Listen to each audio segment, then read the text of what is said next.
placer tenerte otra vez en Sevilla. Qué bien, qué alegría me da verte. Qué bien. Estoy con tu libro, hoy por la página 200, que vaya tela alguna... alguna... Siempre me quedo como un poco así cada vez que me lo decís, ¿eh? Algunas escenas que duelen, ¿eh? Duelen. Bueno, en primer lugar, muchas felicidades por el premio, por este premio Primavera de Novela. Fíjate tú que con la anterior ya te dieron un premio de la crítica en Castilla y León y llegas aquí... No, parece ser, yo no me había enterado, parece ser que estaba finalista. Ah, finalista. Ah. Pero te digo que yo no me he enterado, me lo ha dicho la editora hace poco.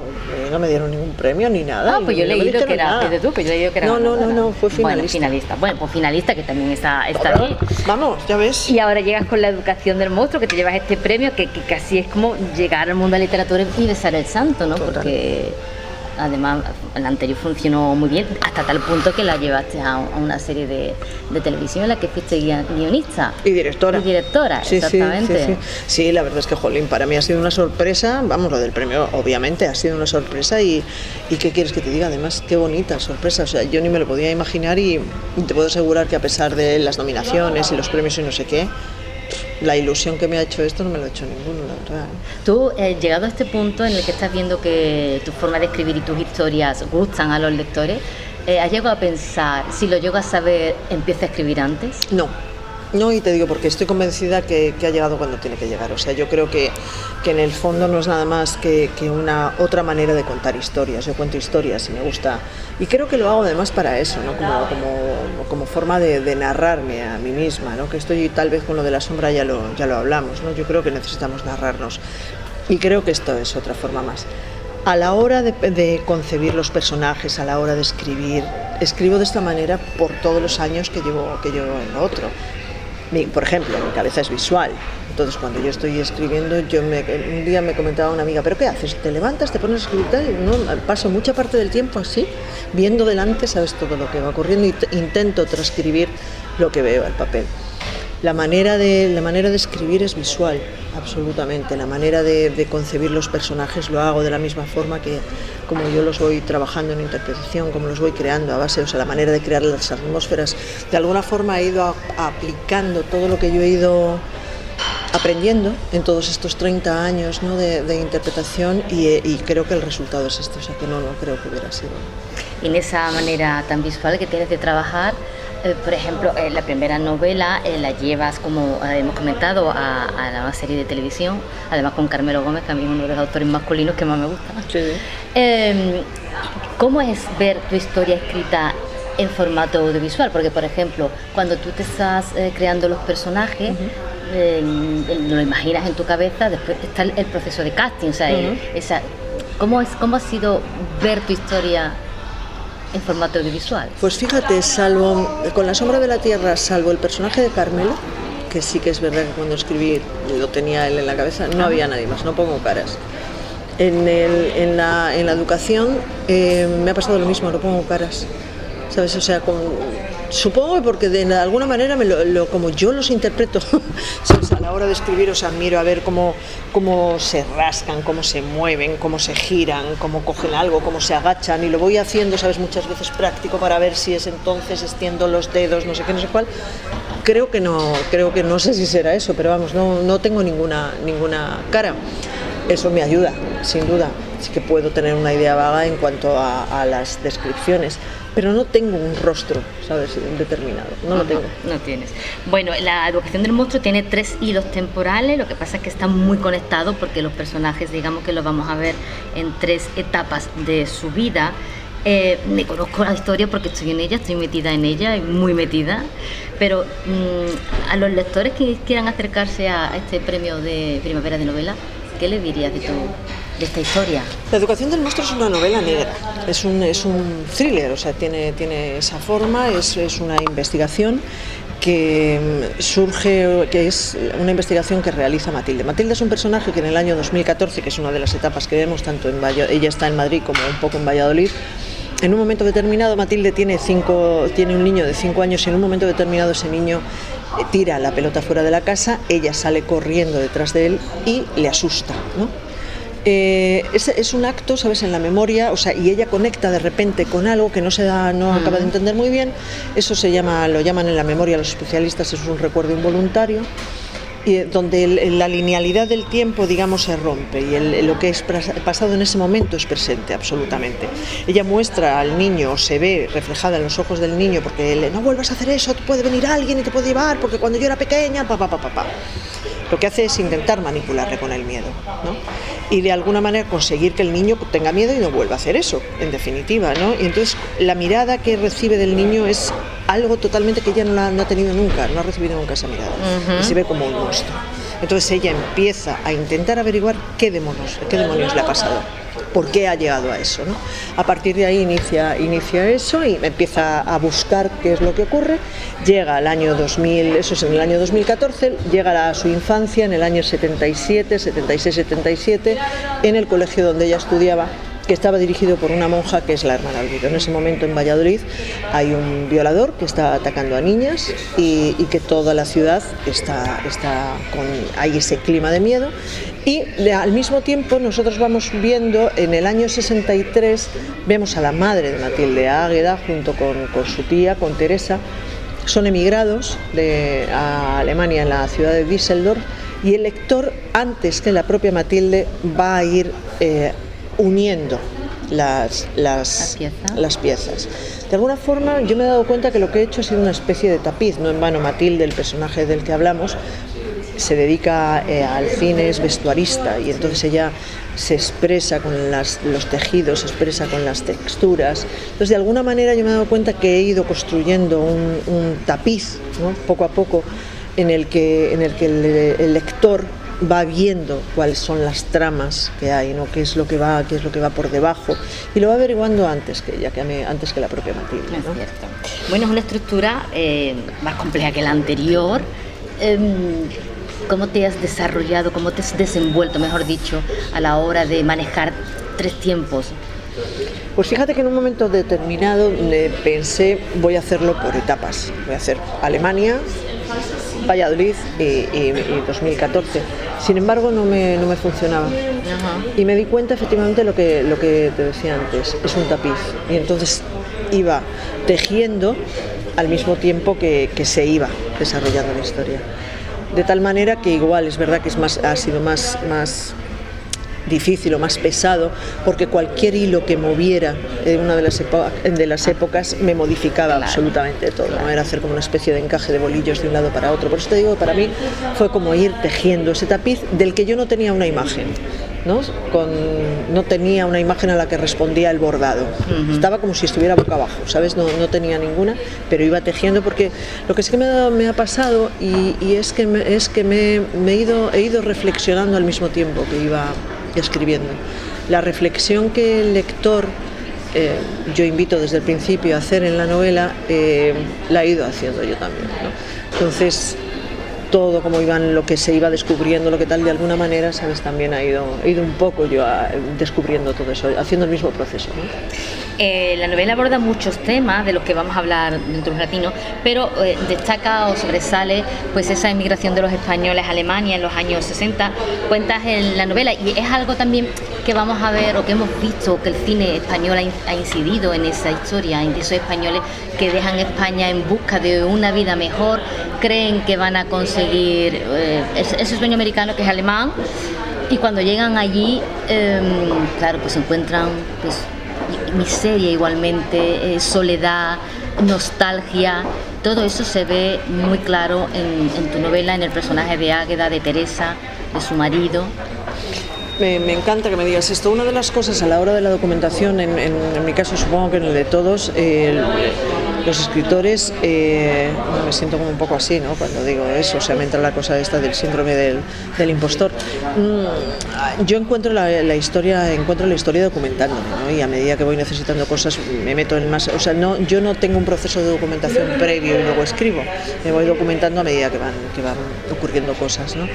Y en este sentido, cuando me encontré en la documentación de la parte de Alemania, cuando me encontré con todo esto, me pareció algo alucinante, porque no solamente estaba la inmigración regular, ¿no? Sino que también era la inmigración irregular o ilegal, ¿no? Hay una cosa que es verdad que además suma a todo esto, que no solamente van a eso, a un país donde no conocen el idioma, que es enrevesado, el clima es durísimo, las relaciones, todos, sino que además hay algo, un factor importante que les pasa a todos los emigrados, y es que lo que tienen, la cara que tienen que dar hacia su familia, la que se ha quedado, es que va todo muy bien y que están muy bien y que van ganando mucho dinero y todo esto. Según me iba documentando y viendo autores y cosas y estudios, y ya iba hablando con estudiosos de todo esto, claro, lo que hay es un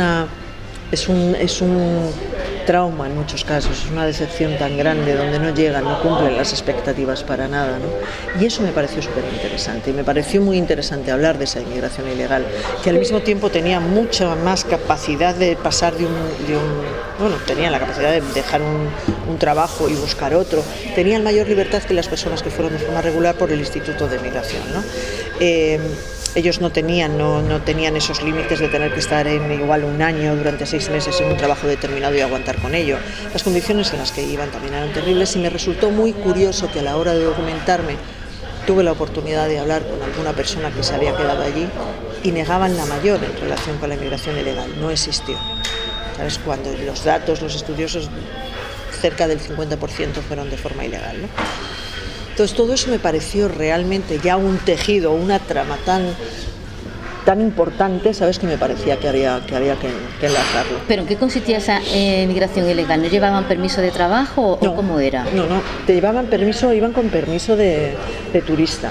Entonces entraban y salían, pues dependiendo, algunos entraban y salían, por ejemplo, por Alemania, por Holanda. Entonces cada 3 meses tenían un visado de 3 meses, cada 3 meses volvían a salir, volvían a entrar, se les volvió a sellar el visado y volvían a entrar, y eso quedaba, pues claro que muchas veces es eso, no tenían un contrato en firme, pero al mismo tiempo eso les permitía, si se cometían injusticias en el trabajo, si no se les pagaba bien, si no sé qué, les daba margen a poder marcharse. Vale, yo entiendo. Bueno, otros temas que tocas que son de bastante importancia.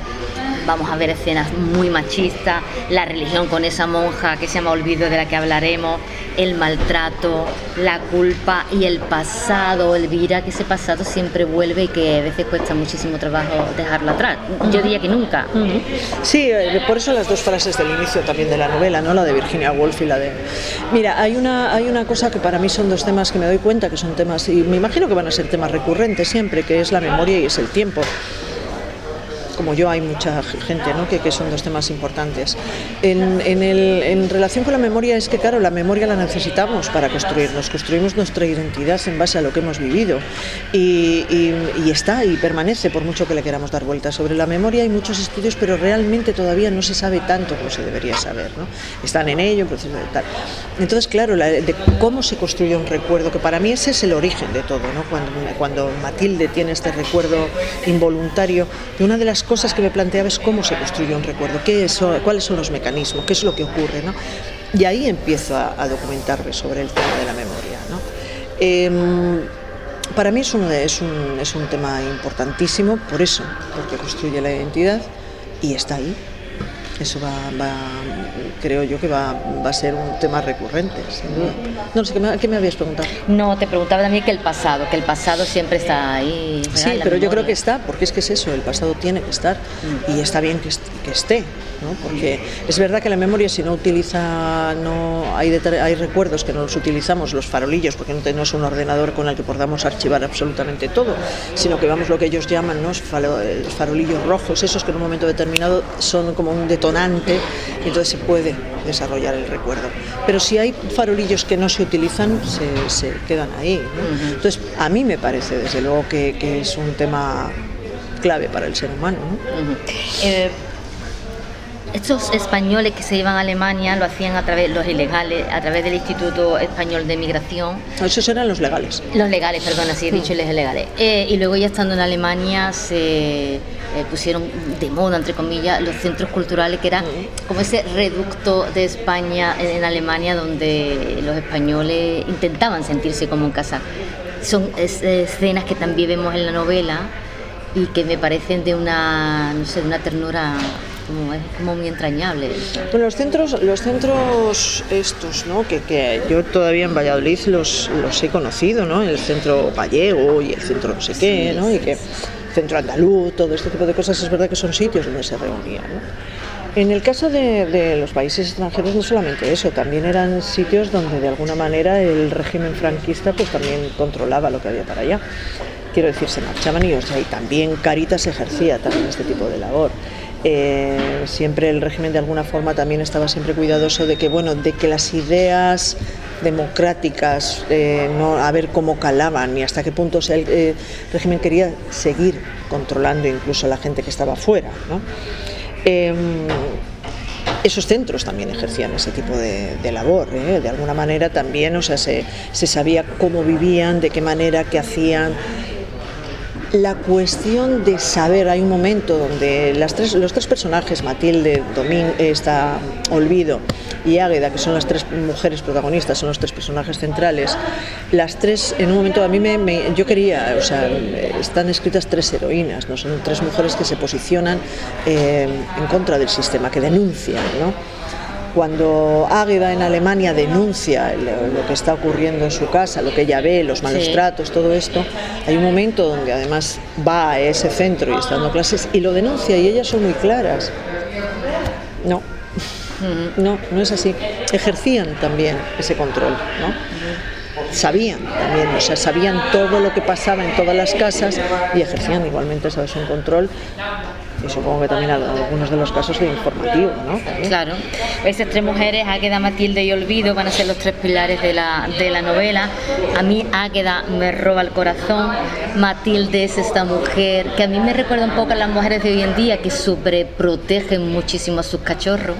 Y Olvido es esa religiosa que incluso cuestiona a Dios. Entonces me parecen personajes, todos ellos con una identidad muy fuerte, muy rotunda. Sí, en el caso de Matilde efectivamente es lo que hemos comentado, ¿no? Es esa mujer que bueno, su monstruo es la sobreprotección. Una de las cosas para mí en la novela importante, y por eso también es el título, indudablemente hay un monstruo real, que es Javier, ¿no? Ese es el monstruo. Y como es una novela negra no se hace ningún tipo de spoiler, ¿no? Es el monstruo. Pero luego a mí lo que me interesaba era lo que a mí me pasó escribiendo la novela, que a mí era lo que me interesaba que también el lector fuera viendo, es que colocarle en un sitio donde sea capaz de analizar y reflexionar cuál es el monstruo o cuáles son los monstruos que yo tengo, cuáles son esos monstruos que no he querido ver, cuáles son esos monstruos que desconozco sus caras y que sin embargo en herencia se los voy a dejar a mis hijos, ¿no? Este era el punto de reflexión que a mí me interesaba hacer. Cada una de ellas lucha contra el sistema de una manera determinada, ¿no? Contra el propio sistema en el que está. Águeda denuncia, Olvido denuncia. Y Matilde lo que hace de alguna manera es denunciarse a sí misma, o sea, se pone en tela de juicio ella misma a medida que va averiguando todo, ¿no? Y se va dando cuenta de todo y al final lo hace con su tía, ¿no? En esa conversación que tienen final. Sí. El personaje de Olvido para mí lógicamente es el prólogo, es esa niña que hay en el prólogo y a mí me interesaba mucho porque me interesaba ver cuáles son los monstruos que tienen cada una, ¿no? Contra qué es lo que tienen que sacar, ¿no? Qué es lo que les está ocurriendo que se puede convertir en un monstruo si no sale. En el caso de Olvido a mí me ha habido algo, yo soy atea por convicción y por voluntad, pero yo he tenido una educación religiosa. ¿Tú has estado en colegio de monjas? Yo he estado en el colegio de monjas cuya directora era Olvido. No está Olvido, era una mujer que se llamaba Olvido, ¿no? Y es verdad que para mí lo que llaman, ¿no?, filosóficamente y teológicamente el problema del mal a mí me ha parecido siempre me ha interesado siempre muchísimo, ¿no? Entonces, Olvido empecé a pensar, el principal problema o el monstruo de Olvido, o lo que que teme realmente, es la cuestión. O sea, Olvido cuestiona no que exista Dios, ella cree que exista Dios. Lo que se cuestiona es que Dios sea bueno. Claro, que exista mal, aunque exista Dios. La maldad en Dios. O sea, ¿Dios es malo? Esa es la pregunta que intenta dar respuesta, porque ese es el monstruo para ella. O sea, cómo ella puede sentir en un momento determinado que todo lo que está enseñando, que todo lo que está promulgando, que las bases de ese catolicismo de repente, ¿sabes?, se ponen en tela de juicio, porque ¿qué ocurre si metemos la variable en la ecuación que Dios es malo, ¿no? Entonces le damos, además de bueno, es malo. Entonces, ¿qué le estamos dando? Le estamos dando inmediatamente, le estamos colocando como humano, ¿no? Entonces, para mí todo eso, que esas son las cuestiones que Olvido se plantea y contra las que ella teme, y ese es el nombre del saco suyo, ¿no? Del que está huyendo desde el epílogo, ¿no? Y cuando vemos eso, pues a mí me resultaba eso, los monstruos me parecían tres mujeres con unos monstruos muy muy interesantes, ¿no? Porque el monstruo de Águeda es la culpa, y es la culpa que desde el momento que ella se encuentra con un Javier que está despertando a la sexualidad, esa es la pieza que se mueve, ¿no? Y a partir de ahí ella se culpa hasta lo que vemos en la novela, ¿no? De todos modos, Elvira, a veces tenemos la idea de que esos monstruos que existen, aunque independientemente de los que tenemos cada uno dentro, esos monstruos más que actúan contra los demás, se han criado en un entorno complicado. Javier es un personaje que sufre mucho, y entonces todo ese entorno condiciona al monstruo, o el monstruo existe por naturaleza.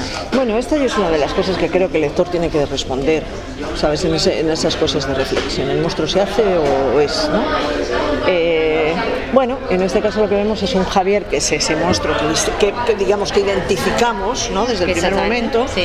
Ese monstruo, bueno, es un niño que ha sido abandonado, es un niño que ha sufrido maltrato por parte del padre. Por lo tanto, tiene una serie de circunstancias indudablemente que nos puede llevar que pueden ser como detonantes para eso, ¿no? Para la construcción de una psicología y de una personalidad finalmente monstruosa. Pero además hay que sumarle otros potingues, otros ingredientes, ¿no? Al puchero de Javier, y es también, pues eso, es ese despertar sexual, esa figura, ¿no? De la Virgen, ¿no? Que se convierte en un icono, cómo de repente se va transformando ese icono virginal, se va transformando en Águeda, cómo de repente todos esos ingredientes son los que acaban dando finalmente al monstruo que vemos.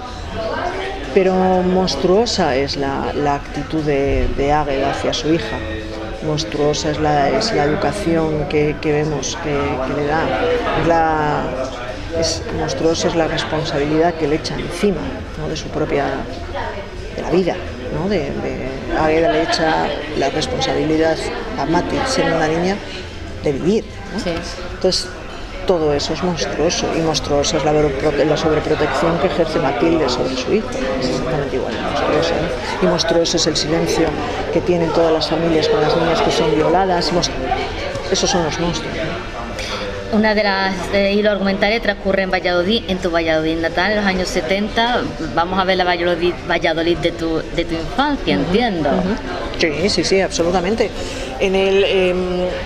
En ese momento ya estaba en los años 79, bueno, había el famoso violador del ascensor, que además atacó por en toda España, pero luego además en la documentación, en hemerotecas y tal, me acuerdo, un solo día, ¿sabes?, atrapaban a 2. Hay momentos en los que había hasta 4.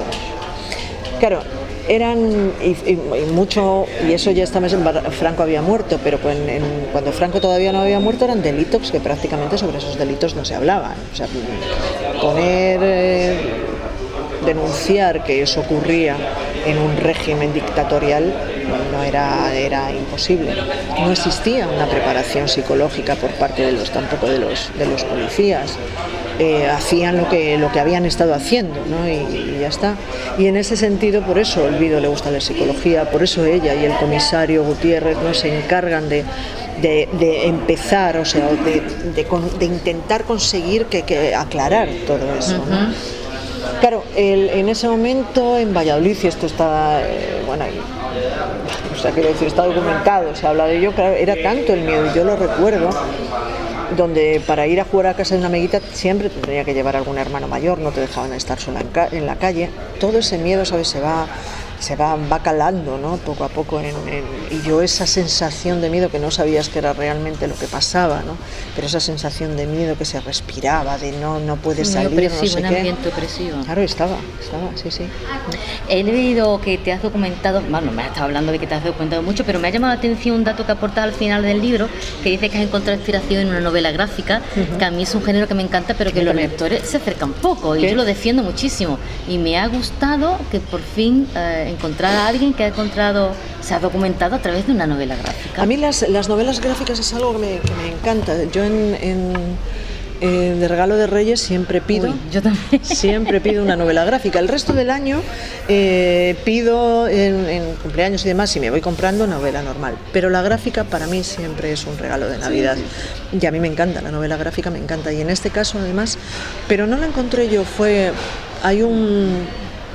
es que no sé si él es sociólogo o qué es, fíjate, igual viene también en la novela, Carlos Sanz, que fue el que me habló de esa novela, porque era además es ilegal, o sea, es una inmigración ilegal de la que se está hablando en esta novela, y bueno, me pareció es un saco de ayuda, porque a partir de ahí, claro, lees algo y empiezas a buscar ya por otros lados. Claro, no sé qué, claro, sí, sí, una cosa te lleva a otra. Sí, sí, esto es maravillosa, sí.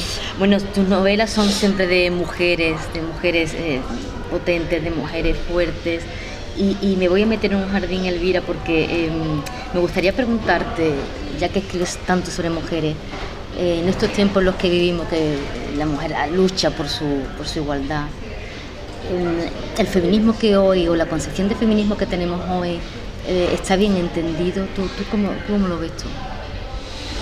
O quizás, fíjate, en el mismo saco estamos metiendo muchas cosas que nos perjudican.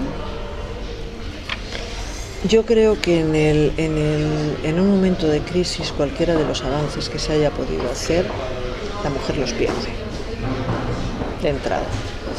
Creo que si hay que recuperar determinadas posiciones, las posiciones que se van a vender van a ser las de las mujeres. Creo que vivimos en un momento terrible en ese sentido. Y creo que nos tenemos que tomar muy, muy en serio la responsabilidad que tenemos todas las mujeres, de cuidado y guarda de unas con otras. Y me da exactamente igual, no estoy hablando de feminismo ni estoy hablando de nada, estoy hablando de sentido común, y estoy hablando yo escribo de mujeres porque soy mujer, creo en la igualdad de derechos porque soy mujer, creo en mi libertad y mi individualidad porque soy mujer, y me da igual. Creo que en los momentos en los que estamos hay que estar por encima de todo eso y no perdernos en cosas que lo que nos pueden colocar es en el borde del precipicio. Bueno, actriz, escritora, madre, ¿cómo compaginas todo eso? Duermo poco, lo digo siempre. Es verdad, duermo poco. ¿Cuánto es? Bueno, pues salvo días que pillo con ganas, normalmente pues son 6 horas, una cosa por ahí. Bueno. Duermo poco, soy muy inquieta, tengo mucha energía. Y luego también es verdad, o sea, a mí no he tenido el don o el talento de la gestión del tiempo, no lo tengo, ¿no? Pero mira, sí que he conseguido algo con los años, yo voy a hacer 61, sí que he conseguido algo con los años, que es la capacidad de priorizar. Vale, que es importante. Y tengo muy claro cuál es la prioridad número 1, que es mi familia, y si tengo que dejar cualquier cosa por ello, lo dejo. Tengo muy claro también que la interpretación, el cine, la dirección, que por ejemplo de la sombra, ¿no?, que de la serie que me encanta y todo esto, es un oficio. La escritura es un oficio y la vida es otra cosa. Entonces, eso creo que también, bueno, pues me he acostumbrado, cuando ya está más cerca la entrega o tengo que ir haciendo no sé qué, pues me voy con el ordenador a todos los lados, ¿sabes? Y voy aprovechando todo el tiempo que tengo. Pero cuando me apetece estar tirada, me tiro a la Bartola, ¿sabes? O sea, que no, creo que es verdad que creo que da tiempo para hacer muchas cosas. ¿Te llevas el ordenador al rodaje de Sira, por ejemplo, en el que estás ahora involucrada, creo? Ahora no me lo llevo porque estoy solamente con la promoción. Vale. Estoy barruntando ya para la siguiente. Sí, estamos haciendo Sira es la siguiente del tiempo entre costuras. Estamos terminando ya, nos quedan solamente como 15 días. Estamos ahora en Marruecos, hemos estado en Bilbao, en Madrid, ahora estamos en Marruecos. Pero sí, hay tiempo, hay mucho tiempo. Sí. Hace mucho, porque te he visto recientemente en La Cena, también te he visto que hace un pedazo de papel. ¿Sabes qué pasa? Que es verdad que luego la gente tiene la sensación que estás todo el rato. La Cena se rodó, claro, el año pasado. en enero y febrero creo que fue, quiero decir, pero de ahí a que sale pues han pasado muchos meses, ¿no? Y tienen las sensaciones, joder, estás en... No, hay mucho tiempo por medio para utilizar. Sí, hombre, si no, no se podría vivir. Claro, por eso, no. O sea que nada. Bueno, Elvira, pues muchas gracias por atenderme, un placer volver a hablar contigo y un placer leerte, que realmente me tienes muy enganchada. Qué guay, pues cómo me alegro. Pues que estoy sufriendo mucho también, ¿eh? Pero bueno, es un disfrute agradable. Sí, fíjate que es curioso, ¿no? Porque eso sí que me lo preguntan. ¿Y sufres mucho escribiendo? Digo, nada. Nada.